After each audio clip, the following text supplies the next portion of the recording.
a renowned surgeon, scientist, researcher, and public policy expert. Dr. McCary was confirmed as the 27th Commissioner of the FDA by a bipartisan vote of the Senate. Dr. McCary joined FDA from the Johns Hopkins University and Hospital, where he founded the Johns Hopkins Center for Surgical Trials and Outcomes Research, was named an endowed chair in the gastrointestinal surgery, and for the past 22 years has held an active clinical practice. He has authored over 300 peer-reviewed articles in medical literature, has conducted and led landmark cross-disciplinary research on a range of subjects, including obesity, cancer care, and adverse event monitoring. He is the author of a leading book on the microbiome, food policy, and other important health topics. A member of the prestigious National Academy of Medicine and the recipient of numerous honors and awards, his work has had a major and lasting impact on health policy and the field of medicine. One of the things I appreciate about Dr. McCary is that he cares deeply about people and has devoted his life to service.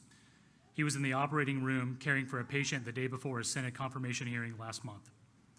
We're lucky to have him as our commissioner. He's all about helping people and driving outcomes, and today is another example of that.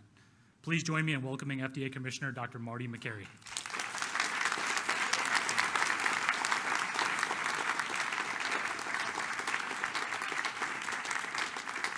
Thank you. Thank you, Deputy Commissioner Diamantis.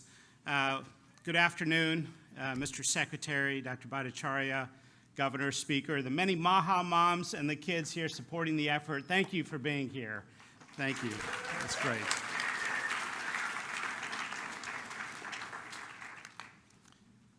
Today, the FDA is taking action to remove petroleum-based food dyes from the U.S. food supply and from medications. For the last 50 years, American children have increasingly been living in a toxic soup of synthetic chemicals. The scientific community has conducted a number of studies raising concerns about the correlation between petroleum-based synthetic dyes and several health conditions, such as attention deficit hyperactivity disorder, obesity, diabetes, insulin resistance, cancer, genomic disruption, GI issues, as I've seen in the hospital, and allergic reactions. For example, this Lancet study conducted a randomized, double-blinded, placebo-controlled study on food dyes and concluded that artificial colors in the diet, quote, result in increased hyperactivity. So why are we taking a gamble? Parents, moms and dads, have also tried to raise attention to the issue. Some parents have observed that these chemicals cause hyperactivity and even aggressive behavior, and that it subsides when the chemicals are removed from the diet of the child, and sometimes even reoccurs when those petroleum-based chemical dyes are reintroduced. As I know from my experience taking care of children as a doctor, you have to always listen to the mom. Other studies have found that artificial colors that create vibrant colors mess with the child's developing brain to make ultra-processed foods more attractive, even when the child already feels full. These studies have associated food colors directly with obesity and diabetes. Well, America's children are sick and suffering. 41% of children have at least one health condition, and 1 in 5 are on medication. The answer is not more Ozempic, more ADHD medication, and more antidepressants. There's a role for those medications, but we have to look at underlying root causes. The F in FDA stands for food. Now, there's no one ingredient that accounts for the child chronic disease epidemic. And let's be honest, taking petroleum-based food dyes out of the food supply is not a silver bullet that will instantly make America's children healthy, but it is one important step. This administration is not interested in continuing down the path of doing the same old things as we watch our nation's children get sicker. We need fresh, new approaches. Cancer and diabetes in young people is going up at an alarming rate, and nobody seems to know why. we have to turn our attention to underlying causes, such as chemicals and toxins that children are exposed to, not just more insulin and chemotherapy. And let's not forget that the best way to lower drug prices is to stop taking drugs we don't need. 30 states concerned about this very issue have introduced bills or laws with a patchwork of standards for food companies. So the food industry, which has many good people, has asked for clarity. So today the FDA is taking the following steps. Number one, establishing a national standard and timeline for the food industry to transition from petroleum-based food dyes to natural alternatives.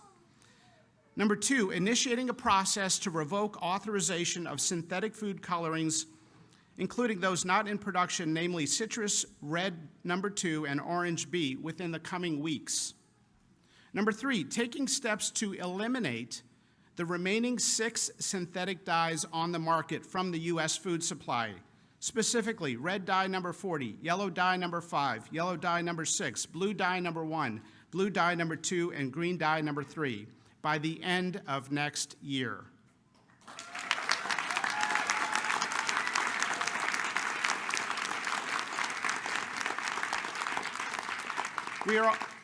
We are also requesting food companies to remove red dye number 3 sooner than the 2027-2028 deadline previously announced. These steps that we are taking means that the FDA is effectively removing all petroleum-based food dyes from the U.S. food supply.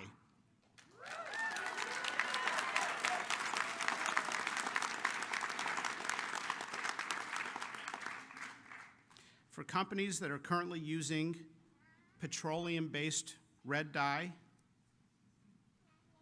try watermelon juice. Or beet juice. For companies currently combining petroleum-based yellow chemical and red dyes together, try carrot juice. The FDA is also announcing plans today to authorize 4 additional natural color additives using natural ingredients in the coming weeks, while also accelerating the review and approval of other natural ingredient colors. I want to take a moment to thank America's food manufacturers. Many have been extremely cooperative. There are many good people in food manufacturing delivering on the needs of the American public. And they have done exactly what we have asked them to do. 100 years ago, we asked them to focus on mass food production to solve food insecurity. Now, given our child chronic disease epidemic and enormous suffering and cost that has ensued, we have to come together to address the new problem. That's right, we have to come together. If we can get beyond the tribalism in our society, rampant in our culture, we will realize that we all want the same things. Republican, Democrat, and independent moms showed up in high numbers to vote for President Trump on this very issue that Secretary Kennedy has championed. Moms across America have spoken, and they want more honesty and humility from our nation's healthcare leaders. And if we're being honest, ADHD is not a genetic problem, and our obesity epidemic is not a willpower problem. It's something that adults have done to children. I was reading a New England Journal of Medicine article recently, came out in January, referring to the chronic disease epidemic in children, specifically infertility, diabetes, obesity, attention deficit disorder, and many other health problems. And it referred to that group of problems with an interesting term. It called them non-communicable diseases of children. Non-communicable diseases. Well, actually, they are communicable. But kids are not getting these diseases from viruses or bacteria. They're getting them from using their phones and ultra-processed foods and chemicals and toxins that we have introduced into their world. Gandhi once said, the true mark of a society can be found in how it treats its most vulnerable members, including children. Secretary Kennedy has said that he would instruct the FDA to examine concerning ingredients in the nation's food supply, and today we are delivering on that promise.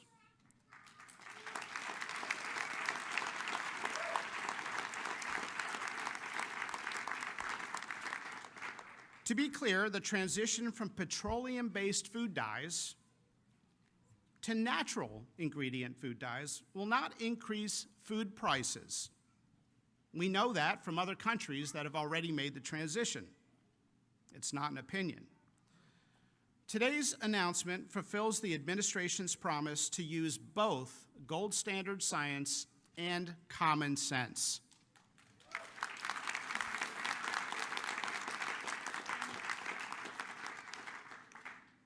For the last 50 years, we have been running one of the largest uncontrolled scientific experiments in the world on our nation's children without their consent. And today, we are removing these petroleum-based chemicals from their food supply.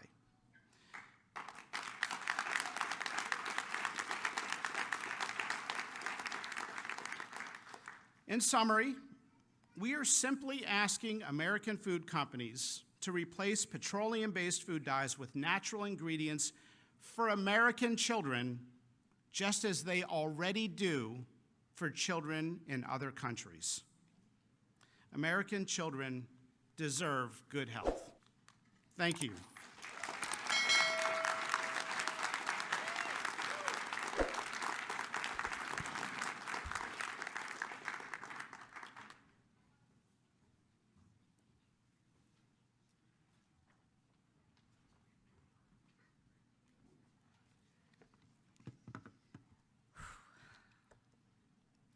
For over a decade, I have said the FDA is asleep at the wheel, and now I can stop saying that. Hi, I'm Vani Hari. I'm a food activist and author, a fellow Maha mom, and I'm not affiliated with the HHS, just for the record. Thank you, Commissioner Dr. Marty Makary. Thank you, Secretary Kennedy, and everyone here at HHS that has made this swift action possible. Today marks the beginning of restoring the trust at the FDA and our regulatory institutions. Last September, I testified at the U.S. Senate about the blatant hypocrisy of American food companies selling safer products in other countries while selling inferior versions of the same exact products here in the United States with artificial food dyes made from petroleum. The outrage of American companies doing this spawned a massive grassroots movement to hold these companies accountable. 1,000 concerned citizens, moms, children, elected officials, health leaders from across the nation gathered in Battle Creek, Michigan last fall asking Kellogg's to remove the dyes they don't use in other countries. We had over 400,000 petition signatures to deliver to their headquarters, but they gave us the cold shoulder. They told us to get off their lawn. Secretary Kennedy took our unheard voices to the campaign trail and elevated them all the way up to President Trump.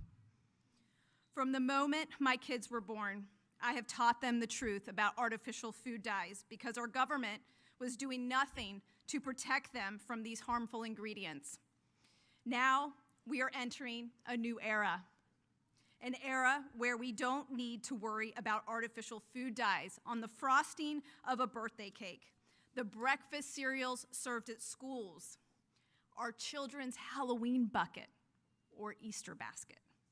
The chips in the sports drinks being served after a game. This was the effort of so many incredible people, many of whom are in this room today. Thank you. Thank you for being loud. Thank you for coming together with me on this issue. Because you made your voices heard, we now have made history together. And now we have intellectual honesty coming out of the FDA, focused on looking at updated science on food additives that American food companies are not using in other countries. This is a win for every American who doesn't know the truth about the food industry. For all the mothers, the fathers, the doctors, and the teachers out there struggling for answers on our children's health problems when they can be solved with food. Because you know what? Food is medicine. Thank you very much.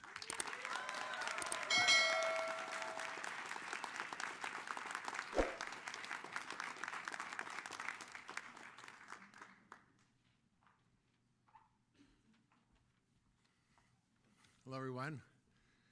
Thank you, Mr. Secretary, Commissioner McCary, Governor Morrissey, and the rest of the crew here to fight the good fight. And I was reflecting on a friend of mine who was a pediatrician who once said that if a foreign nation was doing to our children what we are doing in America, we'd go to war to protect them.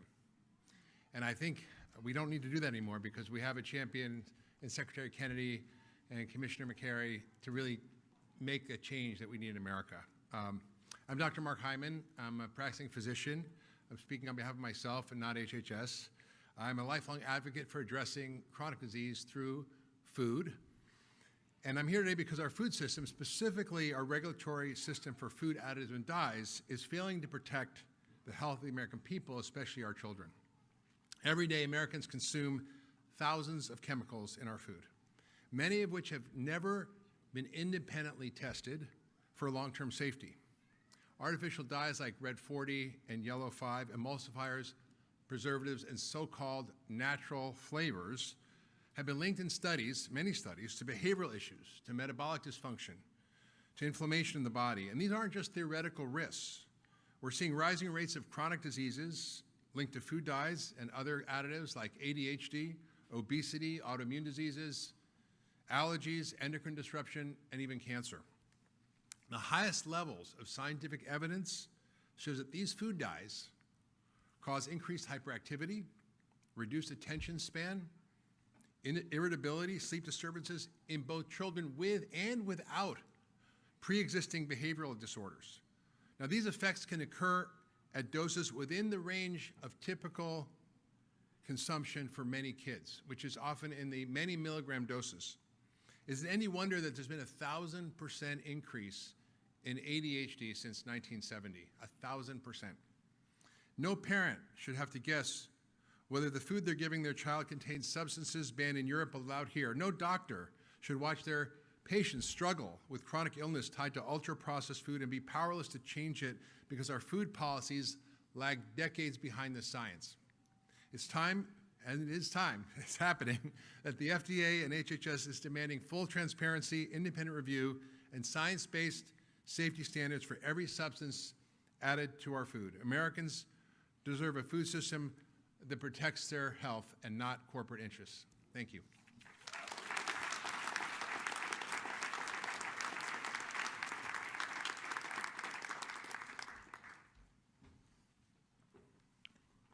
My name is Callie Means. I'm a special government employee at the White House. And if you look around the building here, this building is the home to the largest department in the U.S. government, the largest budget for any department of any government in the history of human civilization is this building. And 90% of that spending is because we are poisoning our population with chronic disease. 90% of the spending from this building, and the spending from this building is 5 times what it is in Spain per capita, 4 times what it is in Italy. It is because we are poisoning our children. And 2 words are ringing out around the world from this building today, and those 2 words are common: since. I have had countless meetings with the food industry. They've talked to the media about this. They lecture us about not being scientifically rigorous on these policies with food dyes. Well, let's think about what that study would actually entail. A peer-reviewed, placebo-controlled study would involve giving these children shots of crude oil every single day for years and seeing what happens. When a study itself that the industry is telling us to do is on its face unethical, we clearly have a problem. This is also a day where the cries and the shouts and the applause from Maha moms during the campaign are ringing out across the country. Look at what we have here today. We have people like Dr. Mark Hyman who've been fighting this and talking about the real science for decades. We have Vani Hari, who's been advocating, shouting into the darkness for years on this issue. We have Maha moms, we have children. They gave President Trump and Secretary Kennedy a sword during this campaign. Secretary Kennedy and President Trump are walking with the Maha moms behind them. And what's happening today, and I have a plea for the media, let's not cover this cynically. This is a major win. This is a major win among grassroots forces against special interests. These are things, as you know, that industry has been fighting for years and years and years. These are things that a year or 2 years ago would have been absolutely out of the question to ever have happened. This is a major, major win. And I have a plea also, quite candidly, for Democrats. I've met with Cory Booker. I've met with a lot of people that care about this issue. Where are you? Come to HHS, come to the FDA, and work with this administration on these unimpeachable issues. This is our children's lives at stake. We are poisoning our children. This is a monumental day of turning the tides in this country. And I just want to introduce the Speaker of the Utah House and recognize the incredible state leadership. 25 states around the country, inspired by Secretary Kennedy, inspired by President Trump, who've passed Maha bills and given the leverage for the federal government to be here today. So I want to introduce Speaker Mike Schultz.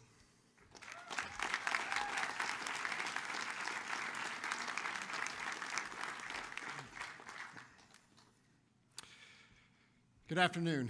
I'd like to start by giving a shout out to my colleagues in the Utah House of Representatives and the Utah Senate, 10 of which came to be here with us today. Thank you. Because you see, real change doesn't happen easy. It happens because people are willing to do the hard things, to make the tough calls, and to put our kids first, and Americans first. Whether it's banning soda from SNAP purchases, or getting ultra-processed foods out of our school lunches, or removing fluoride from our drinking water, Utah leads and Utah has taken action.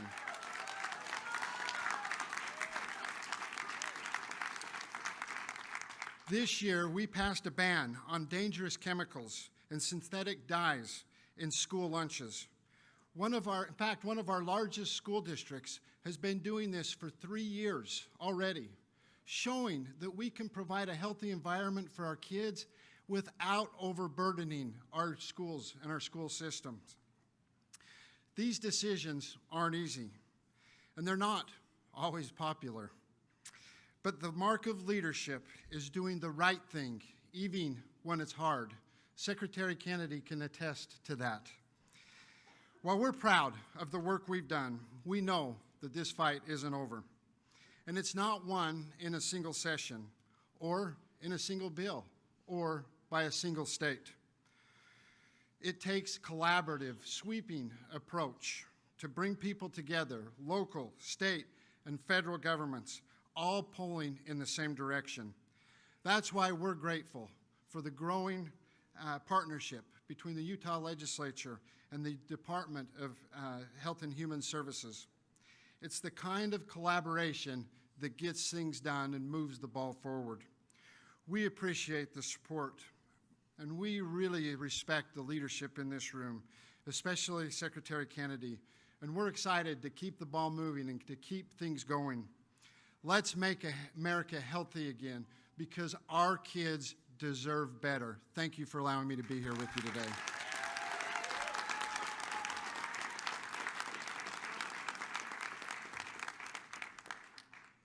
Well, good afternoon. What a wonderful time to be here at HHS today. I just want to start out and thank the Health and Human Services Secretary, Robert F. Kennedy, for his vision and for all the amazing work that he and his team have done in just a very short period of time.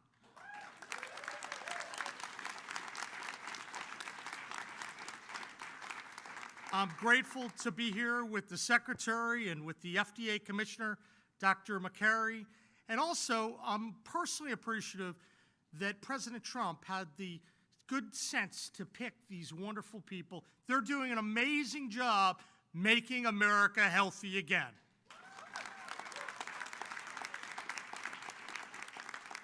I also look around this room and I see a lot of leaders of the MAHA movement and their mission of making their states and their country healthy again. And I know there's some people here from West Virginia, some of our leaders who really led the way for the recent legislation, which maybe had something small to do with why we're here today. So Senator Barrett and Senator Chapman, and there are a couple other folks here, I'm just grateful for your leadership on the ground, because when we win on all these issues, we win as a team, and we have a great team here today.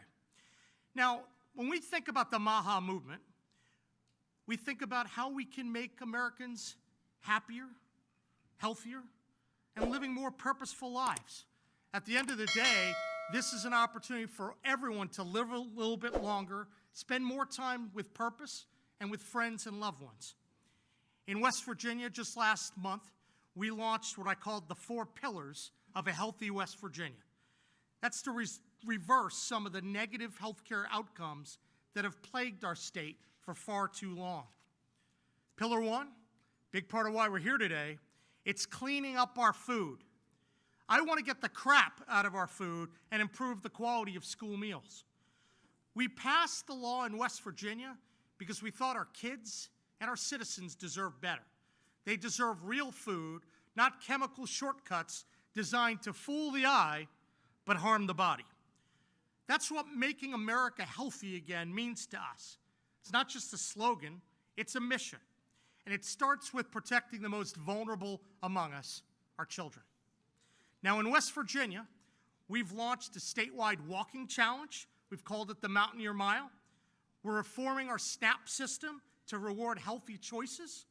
And we're holding a line on harmful food additives. Because when taxpayer dollars are involved, they should fuel health, not disease. And as part of this process, thank you. That's a pretty basic concept, I think.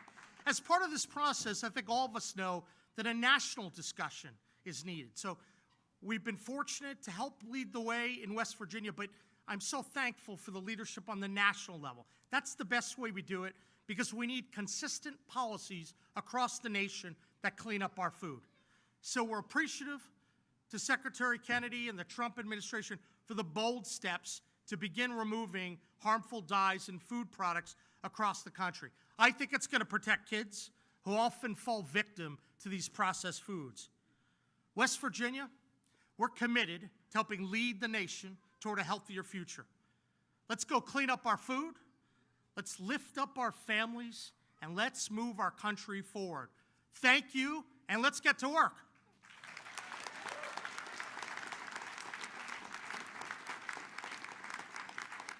And now it is my pleasure, my honor, to introduce someone who makes a lot of people nervous here in Washington. That's Secretary Kennedy. Secretary Kennedy? This is a guy that's willing to speak the hard truths and stand up for everyday Americans. Even when it's not popular, he stands up, he makes it happen. Let's join me in welcoming him, a warrior for America's children, RFK Jr.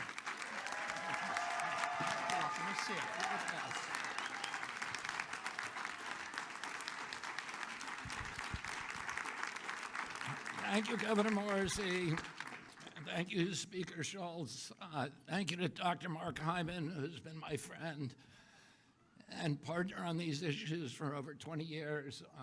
Thanks, Vonnie Harry, who's been an extraordinary leader. And then Marty McCary, I'm so grateful that you agreed to join the administration. And Jay Bhattacharya, will you guys come up here and stand behind me?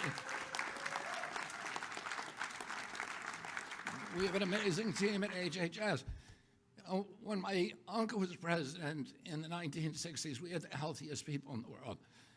And one of the basic assumptions of our country was that because we were robust people, because we were vigorous, because we were tough, we had what my uncle called this beef jerky toughness, that was responsible for our country being the land of the brave and the home of the free, the greatest industrial power in the world, the wealthiest country. We owned half the wealth on earth when my uncle was president, and part of that was because of the vigor of our society. And that's one of the reasons he started the Presidential Council on Physical Fitness, because he saw that he felt that Americans were getting soft, and it was going to steal from us and erode all of our leadership, our moral authority, and our values, and our role as an exemplary nation. And since his death, we've had this extraordinary chronic disease epidemic. When my uncle was president, 3% of American kids had chronic disease. Today, it's around 60%. And these are a broad category, the ones that Marty mentioned, like ADHD, the neurological disorders, ADD, ADHD, speech delay, language delay, tics, Tourette syndrome, narcolepsy, ASD, and autism. All of these are injuries that I never heard of when I was a kid.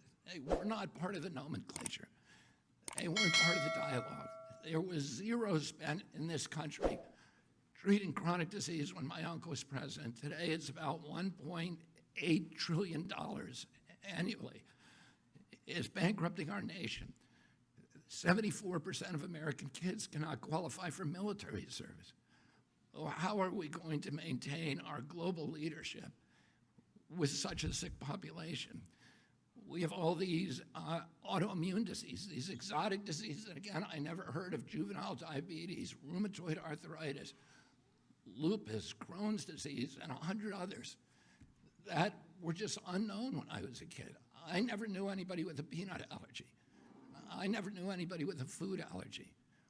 Why do 5 of my 7 kids have allergies? I never knew of anybody who had eczema.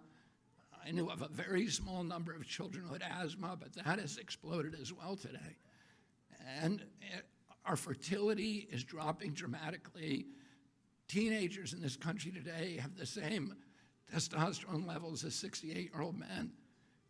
Our girls are reaching puberty 6 years early, from 10 to 14 years old. And this is existential for our country. And we have to address it. And one of the problems, when I met with, and I want to commend the food companies for working with us to achieve this agreement or this settlement.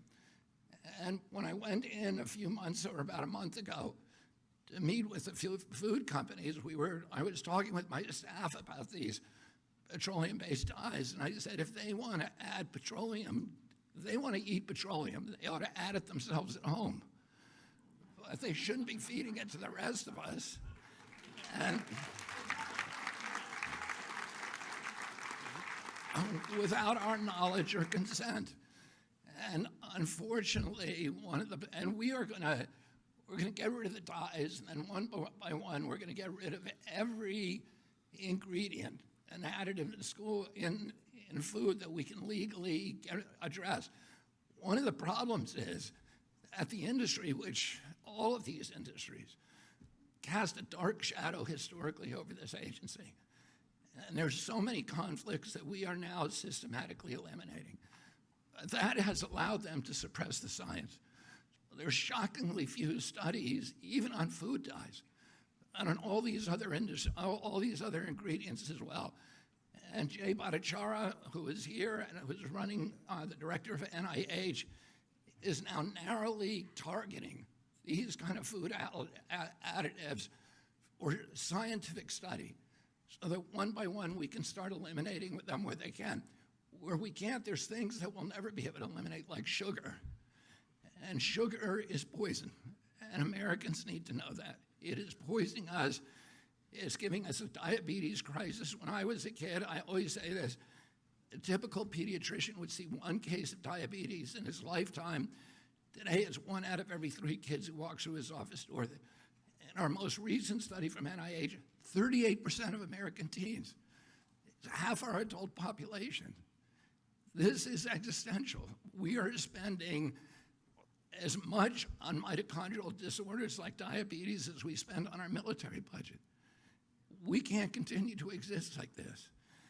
And the problem is industry is making money keeping us sick.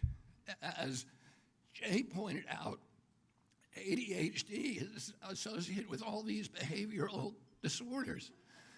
But those disorders are treated not by changing our diet, but providing medications to treat our kids. And they get medicated, and that's the only solution. And, I would point out that there is part of the etiology of these diseases is a kind of media malpractice, a mass psychosis that has our media not talking about this.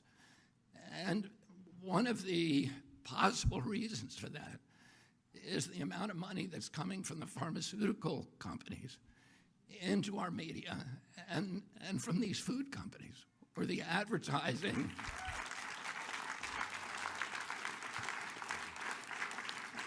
the advertising has at least plays a factor. So that revenue, that extraordinary revenue stream, in disabling their capacity or their inclination for skepticism and for critical thinking. So Americans don't know what they're eating, and they don't know the implications of those things. And for those products, Mark Hyman says in his book, the 10-Day Sugar Detox Diet, which I'll give a plug to, is a very good book. He talks about how dangerous sugar is and how it's as addictive as crack. And our children are addicted to it from when they're little kids. Our agency recommends, I think, a huge amount of sugar for kids from when they're born. And it's hurting them, and it's addicting them, and it's changing their taste buds so that they crave it. And it's disabling our population. So for those ingredients that we can't ban legally, we're going to start informing Americans about what they're eating. And we're going to try to work with Congress and the White House to make sure that we have adequate labeling so mothers who go into the grocery stores know what is good for their children and what is not. I want to say one other thing about the moms.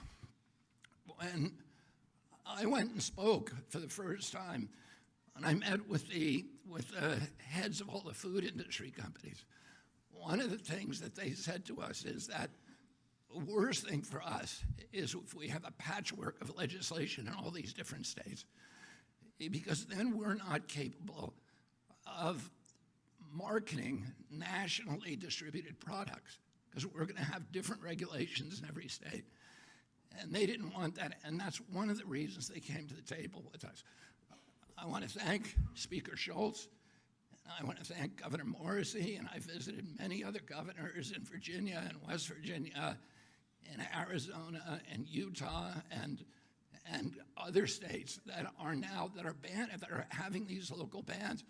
But those bans have given us leverage to make demands on the food company, and the only reason that those states have banned these products is because of these ladies and millions of more across the country, the warrior moms who have powered the MAHA movement.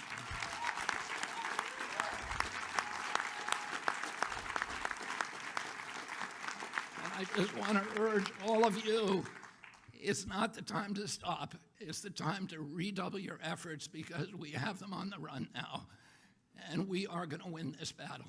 And 4 years from now, we're going to have most of these products off the market, or you will know about them when you go in the grocery store.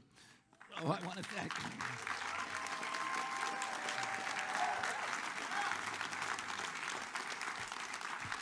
And finally, and most importantly, I want to thank President Trump. President Trump often, says that he's going to make America great again. But he knows that he cannot make our country great again if our country is weak, if we're not healthy, if we don't have vigor, if we're not a robust people. He says that he is going to restore the American dream. And a healthy person has 1,000 dreams. The sick person only has one. And right now, there's 60% of the people in this country who have only one dream, that they can make it through a day without pain, with energy, without having to take medications. And we are going to change that for our country. And I want to thank the moms and thank President Trump for his confidence in my leadership and for allowing me to surround myself with such an extraordinary team of scientists who are going to restore transparency to this agency. We're going to do replicated science. We're going to restore gold standard science so we know what's in our food and we can eliminate it. Thank you all very much.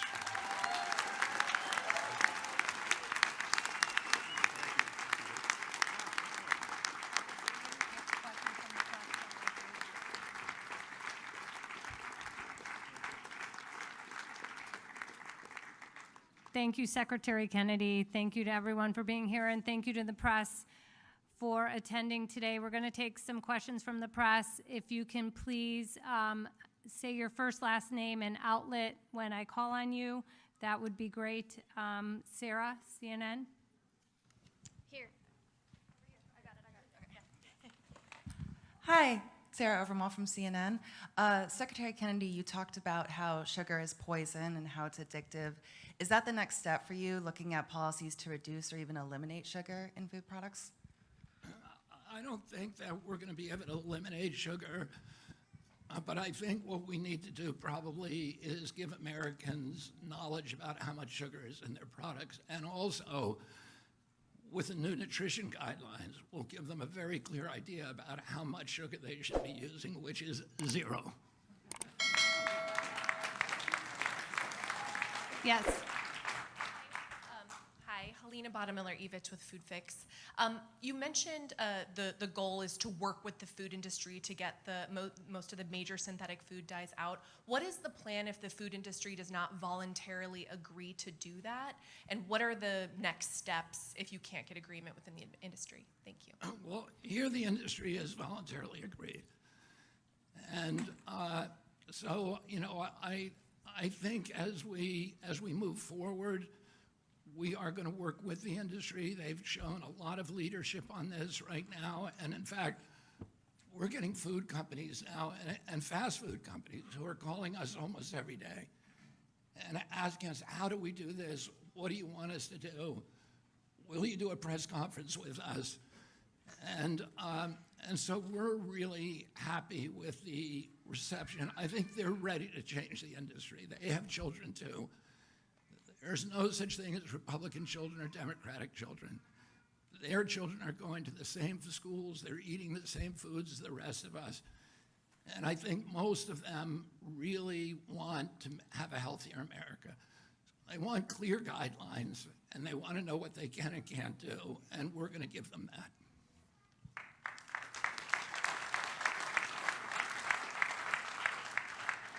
Yes. Hi, Margaret Manto with Notice. I'm wondering if there's any pharmaceutical additives that you'd like to eliminate?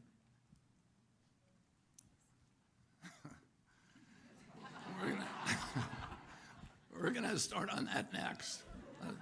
I don't have anything particular there.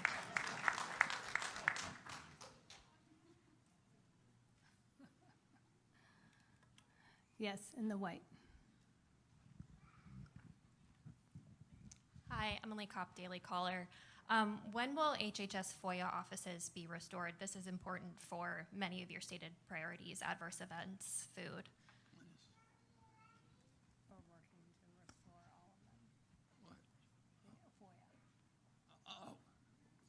When is our FOIA? Oh, we're restoring all the FOIA offices, and we're going to make it much easier for people to get the information. We're going to try to post as much as we can. We're going to start a website with all former FOIA requests and the documents that were produced so people don't have to do it again and again.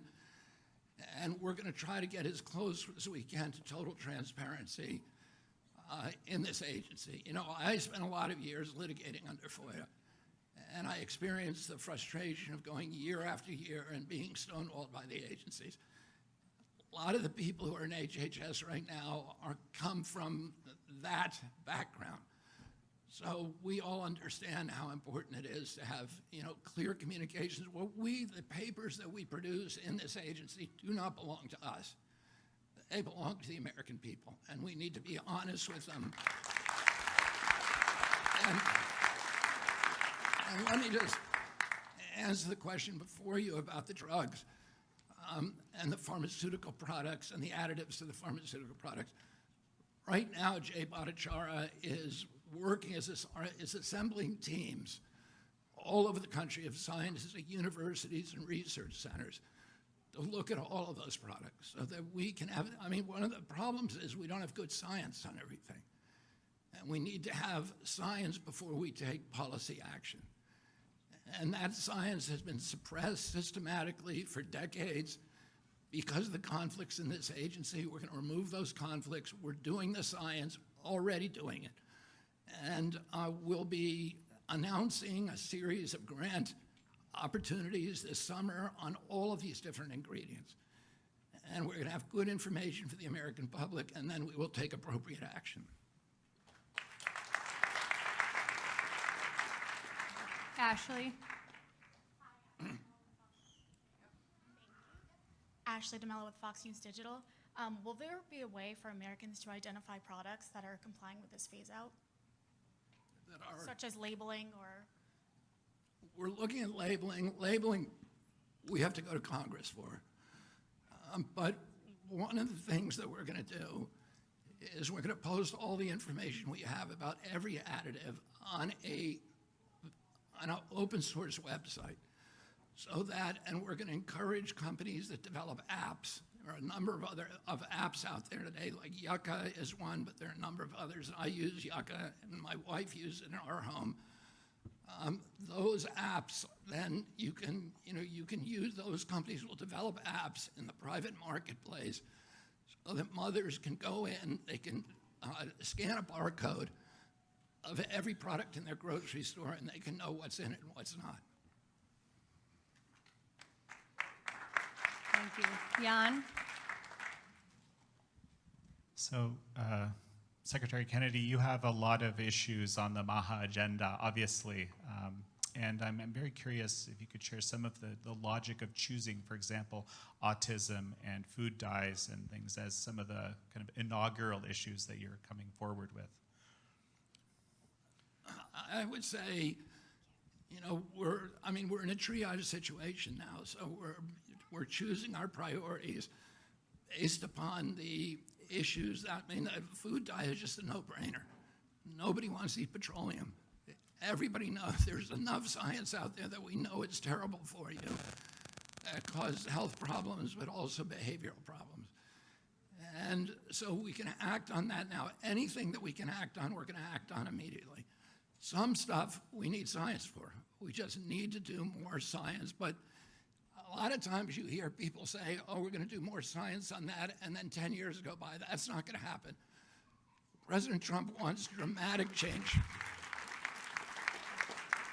President Trump wants dramatic change in the next 2 years, and we're going to deliver that for him. In terms of autism, autism is a priority. We've gone from 1 in 10,000 now to 1 in 31, 1 in every 20 boys.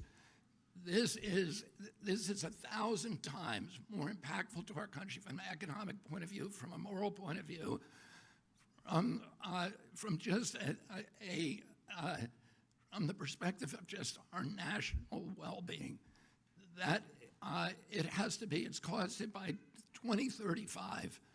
It's going to cost us, autism alone, just one of these chronic diseases will cost our country $1 trillion a year. We have to end that, and we have to end that because the children and the families are suffering so terribly. So that has been a priority for me for 20 years, and it will continue to be a priority, and we are going to find the answer very, very quickly, and we're going to eliminate the exposures that are causing it.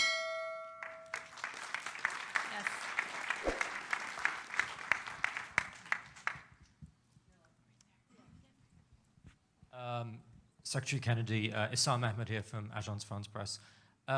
Just on the political dimensions, do you sort of give credit to the former President Joe Biden for getting the ball rolling with Red Dye 3? And as far as the labeling goes, you mentioned you have to go to Congress. Are you in discussions with lawmakers on both sides of the aisle regarding improved labeling around food? Thank you. We have not yet. The time has not yet come for us to put our legislative proposals before Congress. Labeling will be a top priority proposal for us. In terms of the credit, I credit President Biden for getting it done. I wish it hadn't taken him to 1 week before I came into office before he did it. Let's give credit where credit's due. Okay, one more question right there in the pink. Thank you, Secretary Kennedy. Cheryl Gay Stolberg from the New York Times. I just want to make sure we understand the parameters of this agreement with the food companies. Do you actually have a settlement with the food companies and a formal agreement for them to adhere to these guidelines? And if so, why don't we have anyone from the food industry here? I would say we don't have an agreement, we have an understanding, but I'm going to let Marty take this question. Thank you. Thank you, Mr. Secretary. You win more bees with honey than fire. Good to see you, Cheryl. And so there are a number of tools at our disposal. And so I believe in love, and let's start in a friendly way and see if we can do this without any statutory or regulatory changes, but we are exploring every tool in the toolbox to make sure this gets done very quickly. And they want to do it. They want to do it. So why go down a complicated road with Congress when they want to do this? They don't want to deal with a patchwork of 30 different state plans. We've had wonderful meetings with the food industry. I've been amazed, and they are eager to do this. They are good people. As Secretary Kennedy has said, they have kids too, and I think we all want the same thing. Thank you.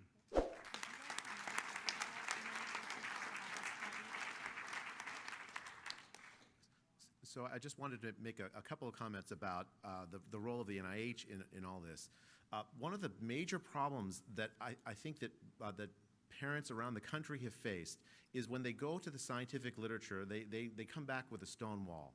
They hear that, well, the science hasn't been done, it's not rigorous. And part of the problem is that scientists are afraid to ask questions, basic questions that parents want answers to. Secretary Kennedy has asked me to, for instance, to initiate a study on autism, the cause of the rise in autism. It's a question that is at the front of the minds of so many parents across the country worried about their kids. And yet, scientific progress on this has been slow because scientists are frankly scared to ask the question. The goal of my leadership at the NIH is going to make it so that those questions are no longer taboo among scientists. Scientists need to work on the things that actually are at the top of the minds of the American people. The mission of the NIH is to do research that extends the life expectancy and improves the health of the American people. And that's exactly what we're going to do. Since 2012, the United States has seen no increase in life expectancy, none. And it collapsed during the pandemic, and only recently has it started to come back up to 2019 levels. That is a situation that is a catastrophic failure of the American public health system, and it frankly is also a failure of American scientists to address the key drivers of this enormous chronic disease crisis we're facing. And I'm really grateful to Secretary Kennedy for his leadership, and I'm grateful to President Trump for his leadership in giving us the opportunity to turn the ingenuity of American scientists to the questions of how to improve American health and to make America healthy again. Thank you.